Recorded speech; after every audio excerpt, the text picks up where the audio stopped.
नमस्कार, मैं हूं श्रद्धा। आप देख रहे हैं न्यूज 24 मध्य प्रदेश छत्तीसगढ़। देश में जनसंख्या नीति को लेकर बहस छिड़ी हुई है। सबसे पहले असम के नए नवेले सीएम हिमंत बिस्वा शर्मा ने जनसंख्या नीति पर सियासी शगुफा छोड़ा। हिमंत बिस्वा के पहल से देश भर में जनसंख्या नीति पर सियासत जारी है। यूपी की योगी सरकार ने तो जनसंख्या नीति को लेकर ड्राफ्ट भी जारी कर दिया। वहीं अब इस एमपी में भी इस पर सियासत शुरू हो चुकी है।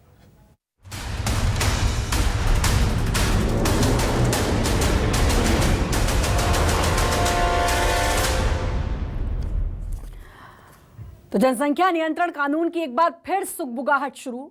जनसंख्या नीति के समर्थन में बीजेपी और कांग्रेस के कई नेता हैं। शिवराज कैबिनेट के कई मंत्रियों ने भी इसकी मांग उठाई है। राज्यसभा सांसद विवेक तन्खा की बात करें तो उन्होंने भी इस कानून का समर्थन किया। बीजेपी के 40% विधायकों के 3 से ज्यादा बच्चे हैं। सिंगरौली से अगर हम बात करें बीजेपी विधायक रामलल्लू वैश्य की 9 बच्चे, पेटलावट से कांग्रेस विधायक बाल सिंह मेड़ा के 9 बच्चे, बीजेपी विधायक केदार शुक्ला के 8 बच्चे, बिसाहुलाल सिंह, प्रेम सिंह पटेल के 6 बच्चे। तो जनसंख्या कानून की बात हो रही है और जनसंख्या नियंत्रण होनी चाहिए, लेकिन ये जो अभी हमने आपको लिस्ट बताई इस पर भी सोचने की जरूरत है।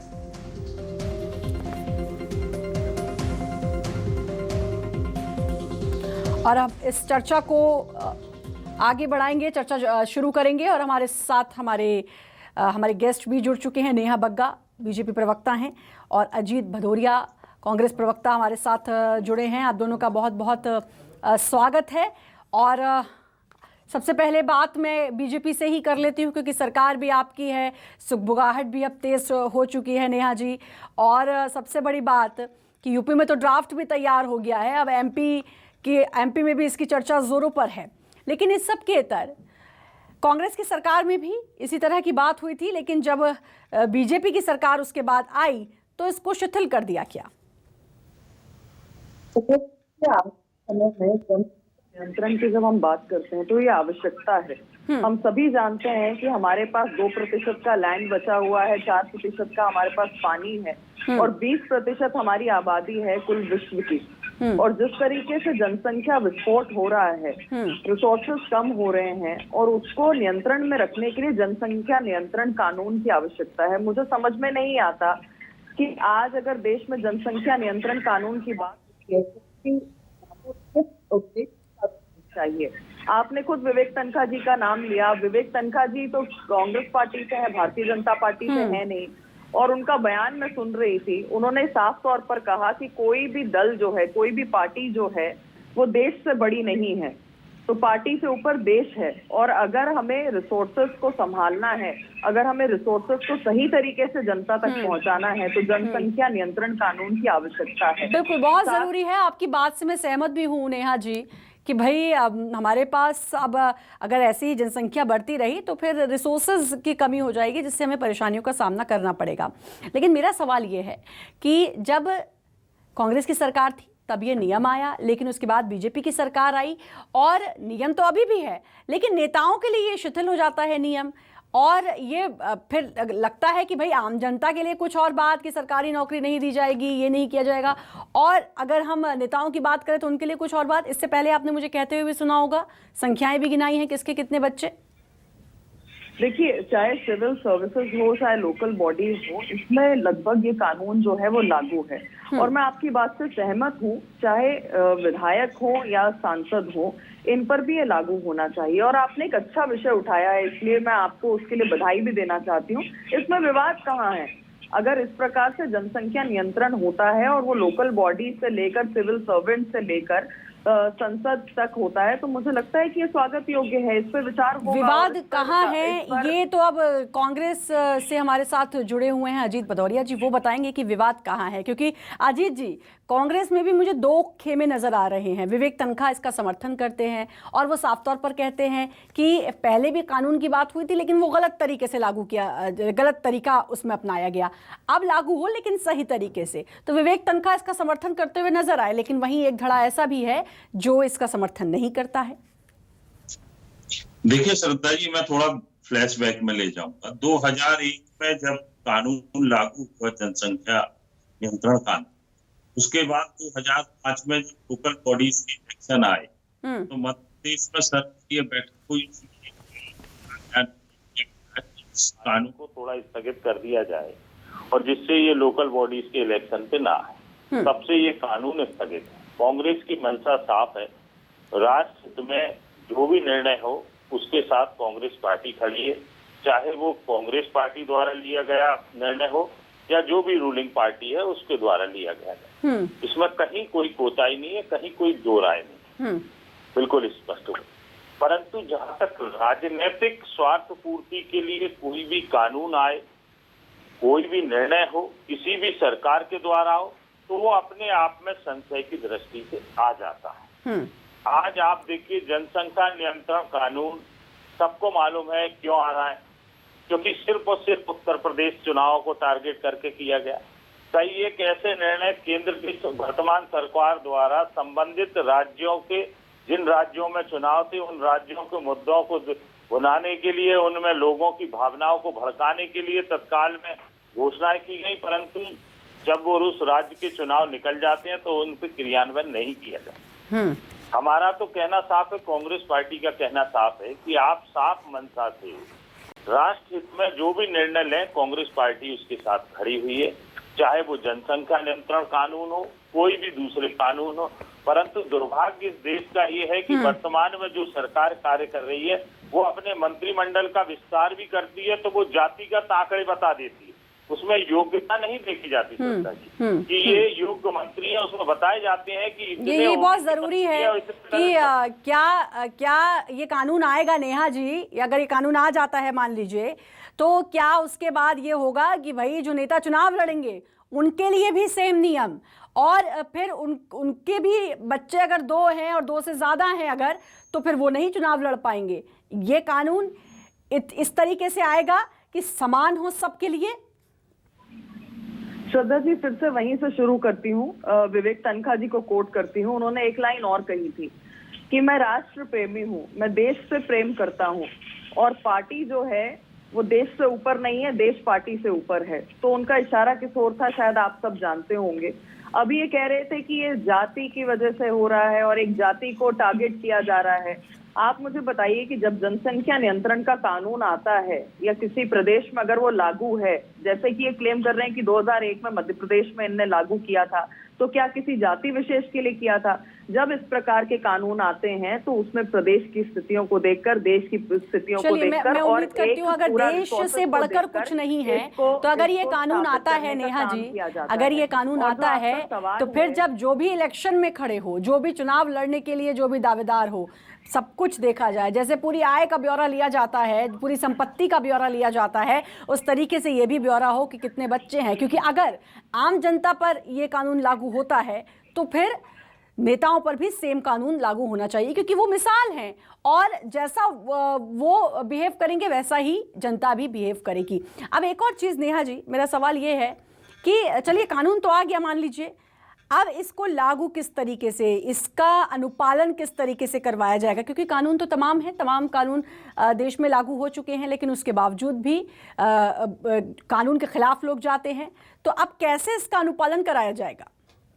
श्रद्धा जी, एक तो ऑडियो में बहुत दिक्कत आ रही है, उसको ठीक करवा दीजिए। चलिए, दूसरी बात, मैं आपके सवाल का जवाब देती हूँ। देखिए, मैंने आपसे पहले भी कहा कि जब जनसंख्या कानून का ड्राफ्ट बनता है या उसको लागू किया जाता है तो उससे ना कोई नेता अछूता है और ना ही कोई जनप्रतिनिधि अछूता है, चाहे वो किसी भी उससे चुनाव लड़ रहा हो, लोकल बॉडी का लड़ रहा हो, विधायकी का लड़ रहा हो या सांसद का चुनाव लड़ रहा हो। और निश्चित ही मैं मानती हूँ कि जब चुनाव बनता है तो वो सिर्फ आम जनता के लिए नहीं बनता, और आम जनता के लिए सिर्फ बनता है तो आम जनता में विधायक भी आते हैं, सांसद भी आते हैं, पंचायत के प्रतिनिधि भी आते हैं, तो इसमें विवाद कहीं नहीं है। पर सवाल ये है कि कांग्रेस पार्टी आखिर जनसंख्या कानून नियंत्रण के साथ में है या उसके खिलाफ है? क्योंकि एक तरफ तो विवेक तनखा है जो कह रहे हैं कि जनसंख्या नियंत्रण का कानून आना चाहिए, वरना हम कितना भी डेवलपमेंट कर लें, हम कितने भी कर लगा दें, उससे कोई फायदा नहीं होने वाला। दूसरी तरफ दिग्विजय सिंह है जो कह रहे हैं कि केरला में ईसाई और मुसलमानों की आबादी सबसे ज्यादा है और उसके बावजूद वहां पर जनसंख्या नियंत्रण है। तो ये तुष्टीकरण का काम करने की जो परिपाटी है वो कांग्रेस, हालांकि दिग्विजय सिंह के समय ही वो कानून आया था जिसको 2005 में शिथिल कर दिया। नेताओं के लिए कंफ्यूजन क्यों है? क्या शिवराज सिंह चुनाव चौहान ने देख के उस आपको समय नहीं लगता कि चुनाव को देखकर इनकी जो लाइन है वो अलग अलग भटक रही है और तुष्टीकरण का काम खुद दिग्विजय सिंह कर रहे हैं? अजीत जी, क्या ऐसा है कि अब मामले को कहीं और भटकाया जा रहा है और जो बार बार बात आती है कि अल्पसंख्यक और ये तमाम बातें आ जाती हैं? सीधे तौर पर कहूं, जैसे विवेक तन्खा ने बहुत क्लियर बोल दिया कि हाँ भाई, मैं इस कानून का समर्थन करता हूं। आपका क्या विचार है? क्या पूरी कांग्रेस ऐसा कहेगी कि हम समर्थन करते हैं, हाँ, लेकिन इसमें ये चीजें होनी चाहिए ताकि इससे किसी को नुकसान ना हो? देखिए, बिल्कुल कांग्रेस पार्टी, मैंने जैसे अपने पहले ही वक्तव्य में बोल दिया, कांग्रेस पार्टी हर उस निर्णय के साथ खड़ी है, चाहे सरकार किसी की हो, जो राष्ट्र हित का मामला हो। विवेक तन्खा जी भी सांसद हैं कांग्रेस पार्टी के राज्यसभा से, तो उन्होंने भी वक्तव्य दिया, सोच समझ के वक्तव्य दिया है। तो यहाँ तक बात है, भटका कोई नहीं रहा। भटकाने की मंशा मेरा ही स्पष्ट कहना है कि भटकाव लाती है सिर्फ और सिर्फ भारतीय जनता पार्टी अपनी राजनीतिक स्वार्थ सिद्धि के लिए। आज देखिए आप कि किसी भी राज्य में चुनाव होते हैं, आप पिछला इतिहास उठा के देख लीजिए, चाहे वो रजिस्टर का मामला हो, दूसरे मामले हो, जिन जिन राज्यों में चुनाव आते हैं, आप देखिए जाके भारतीय जनता पार्टी वहां के मुद्दों को निकालती है जिससे जन भावनाएं भड़काई जाए और उन भावनाओं के अनुरूप कार्य करती है। जब चुनाव खत्म हो जाते हैं तो उन मुद्दों पर फिर चर्चा भी करना उचित नहीं समझता। हमारा कहना साफ है, आप ला रहे जनसंख्या नियंत्रण कानून, लाइए, स्वागत करती कांग्रेस पार्टी। कांग्रेस पार्टी ने कहा वो विरोध किया, कौन कह रहा है विरोध कर रहे हैं? वो तो जो आदरणीय दिग्विजय सिंह जी के संबंध में जो चर्चा कर रहे हैं, उन्होंने, दिग्विजय सिंह जी ने ट्वीट किया है, उसमें भ्रूण, उसमें लिंग का अनुपात बताया गया है, उसमें प्रजनन का अनुपात बताया गया है, वो पूरी डिटेल है। आप कहें तो मैं उसको अभी पूरे पढ़ देता हूँ, मेरे सामने ही रखी हुई। तो ये सब चीजें लगातार है। श्रद्धा जी, आपके माध्यम से मैं आपके दर्शकों को बता देना चाहूंगा, स्पष्ट रूप से कहूंगा कि जो भी सरकार हो, राष्ट्र हित के और देश प्रेम के मुद्दे पे, जनहित के मुद्दे पे जो भी निर्णय करेगी, कांग्रेस पार्टी उसके साथ खड़ी है। कहीं कोई अलगाव की बात नहीं है, परंतु हाँ, इसमें राजनीतिक स्वार्थ पूर्ति कहीं से सरकार की नहीं होना चाहिए, ये बिल्कुल साफ और स्पष्ट रूप से कहना है। नेहा जी से मेरा सवाल है। नेहा जी, मेरा सवाल ये है कि कानून आएगा तो एक चीज़ का ख्याल ये कैसे रखा जाएगा कि किसी को नुकसान ना हो इस कानून का, क्योंकि ये बहुत पर्सनल डिसीजन होता है, फैमिली प्लानिंग का, और कितने बच्चे, ये एक कपल का बहुत पर्सनल डिसीजन होता है। तो इन तमाम चीज़ों का कैसे ख्याल, क्योंकि वो तो निजता का कहीं ना कहीं हनन नहीं है, क्योंकि अब मान लीजिए किसी का एक बच्चा है और दूसरी बार उसने प्लान किया, जुड़वा बच्चे हो गए, आप क्या करें? श्रद्धा जी, देखिए, जब हम रिसोर्सेज की बात करते हैं तो हमें इस बात का तो ध्यान रखना पड़ेगा कि हमारी जनसंख्या जो है वो किस ओर जा रही है। क्योंकि मैं आपको एक छोटा सा उदाहरण देती हूँ कि आप एक रोटी को 10 लोगों में बांटेंगे या एक रोटी को 5 लोगों में बांटेंगे, तो आप मुझे बताइए कि कौन सा बेहतर होगा। तो सवाल ये है कि जब रिसोर्सेज लिमिटेड हैं तो इस कानून की भी आवश्यकता है और उस कानून को इम्प्लीमेंट करने बिल्कुल, मैं आपकी बात को समझ गई कि अगर जनसंख्या नियंत्रण होगी तो हमारे पास रिसोर्सेज ज्यादा होंगे, और रिसोर्सेज ज्यादा होंगे तो हम ज्यादा बेहतर तरीके से काम कर सकते हैं, ये देश की बेहतरी के लिए होगा, ये चीज समझ में आती है। लेकिन एक जो सवाल, इनफैक्ट मैं आपको बताऊं, सोशल मीडिया पर इसे एज अ जोक भी लिया जा रहा है, आप भी एक्टिव हैं सोशल मीडिया पर, कि अगर किसी का एक बच्चा है पहले और दूसरी बार जुड़वा हो जाता है, उस कंडीशन में क्या सरकारी नौकरी से हाथ धो बैठेंगे, कोई उनको लाभ नहीं मिलेगा, वो सरकारी नौकरी के लिए अप्लाई नहीं कर सकते, या वहां पर भी भाई कोई पॉइंट रखा जाएगा कि हाँ, इस स्थिति में ये स्थिति को एक्सेप्शन माना जाएगा? निश्चित ही इस प्रकार की जो स्थितियां बनती हैं उसको लेकर सरकार विचार भी करेगी और एक ड्राफ्ट भी आएगा उस प्रकार से। पर मुझे लगता है कि अभी तो ये चर्चा का विषय है। चर्चा में ही जब कांग्रेस पार्टी के इतने सारे धड़े बटे हुए हैं और उस पर मुखालफत करने का काम कर रहे हैं, तो सबसे पहले तो ये स्थिति स्पष्ट करनी चाहिए कांग्रेस पार्टी को कि वो इसके हक में है या नहीं है।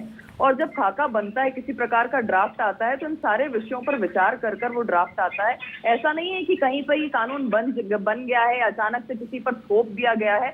अलग अलग क्षेत्र के अलग अलग एक्सपर्ट से, अलग अलग कम्युनिटीज से जो है सुझाव मांगे गए हैं, और इन सब पर जब कोलैबोरेट कर एक विषय पर आएंगे सभी कोई, तो सरकार निर्णय लेकर उसको कानून के तौर पर लाएगी। तो सबसे पहले आवश्यक है कि जब हमारे जनसंख्या में इस प्रकार से विस्फोट हो रहा है, अगर हम बाकी देशों की तुलना में देखेंगे, हमारे देश का जो कुल आबादी है वो क्षेत्रफल के हिसाब से कितनी तेजी से बढ़ रही है। प्रतिदिन अगर भारत में 70,000 बच्चे पैदा हो रहे हैं, तो आप देखिए कि रूस में 5,000 बच्चे जन्म लेते हैं, कनाडा में जो है वो 1,000 बच्चा जन्म लेता है, अमेरिका में जो है वो 11,000 बच्चे जन्म लेते हैं। तो आप देखिए कि रेशियो कितना बड़ा, एक डिफरेंस कितना लंबा चौड़ा है।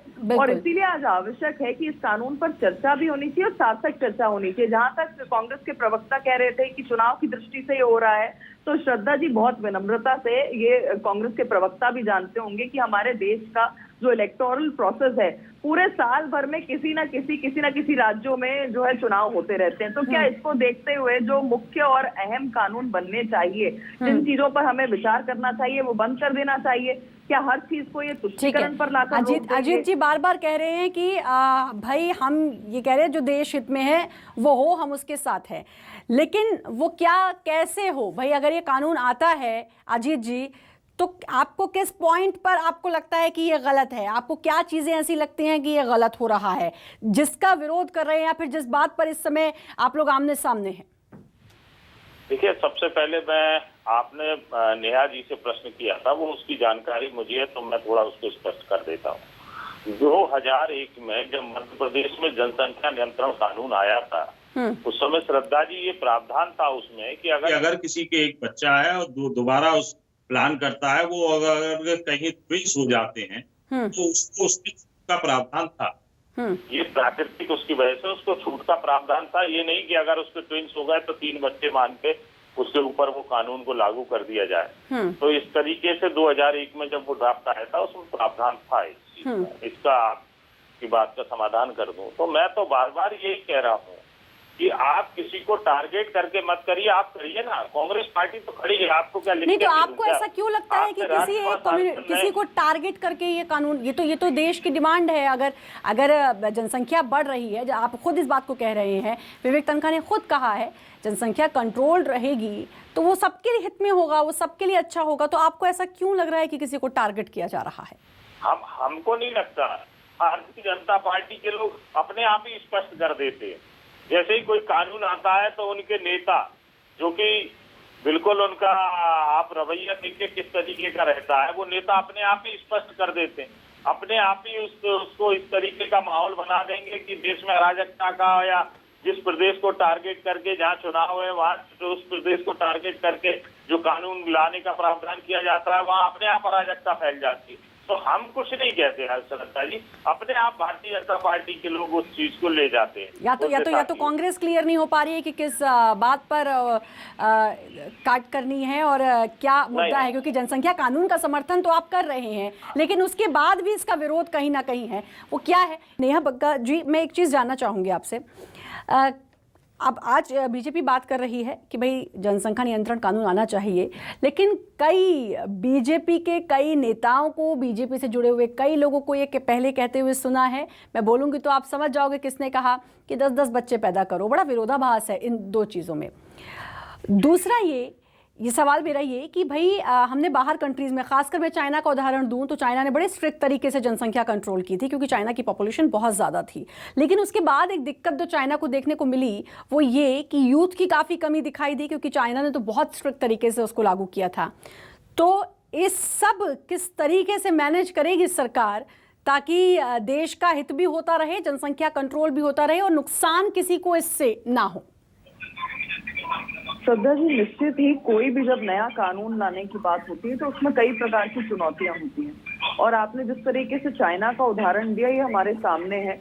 भारत जो है वो युवा देश है, और उसके लिए जरूरी यही है कि सरकार ने जब 2 बच्चों की बात कही है तो 1 बच्चे की क्यों नहीं कही, ताकि लगातार हमारे देश में युवा भी बना रहे और जनसंख्या नियंत्रण भी हो सके। यानी कि रिसोर्सेज जिसको सही पहुंचने चाहिए वो पहुंचते रहें, और देश में जिन युवाओं की वजह से हमारी पहचान है, जिस वजह से हमें युवा देश कहा जाता है, उस पे भी हम लगातार काम करते रहें। और यही कारण है कि अगर आप यूपी के मसौदे की बात करती हैं तो सबसे पहले कानून ड्राफ्ट करते समय वहां पर योगी जी ने क्या किया है, एक्सपर्ट से और अलग अलग सामाजिक जो समीकरण बनते हैं उन सब से अपने अपने सुझाव देने के लिए कहा है। और निश्चित ही मुझे लगता है कि जब समाज और एक्सपर्ट दोनों बैठकर एक साथ इस बात पे विमर्श करेंगे, चर्चा करेंगे और एक कंस्ट्रक्टिव सुझाव आएंगे तो उसको कोलैबोरेट करके एक कानून बनाया जाएगा। चलिए मैं अभी आपको वक्त फिर बताया से इस जाएगा कि बात क्या को- ड्राफ्ट तैयार होता है। यूपी में तो खैर ड्राफ्ट तैयार हो चुका है, बाकी जगह क्या ड्राफ्ट तैयार होता है।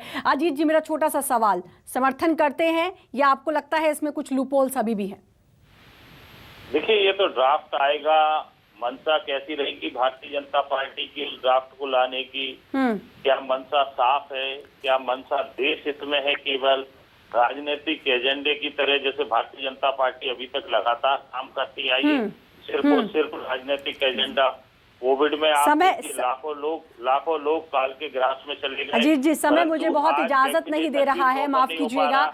लेकिन आप कानून का समर्थन करेंगे लेकिन मंशा पर भी कांग्रेस जो है वो सवाल उठा रही है। आप दोनों का बहुत बहुत धन्यवाद करना चाहूंगी। आपका बहुत बहुत स्वागत नेहा बग्गा जी, अजीत जी, आपका बहुत बहुत शुक्रिया कि आप जुड़े हमारे साथ।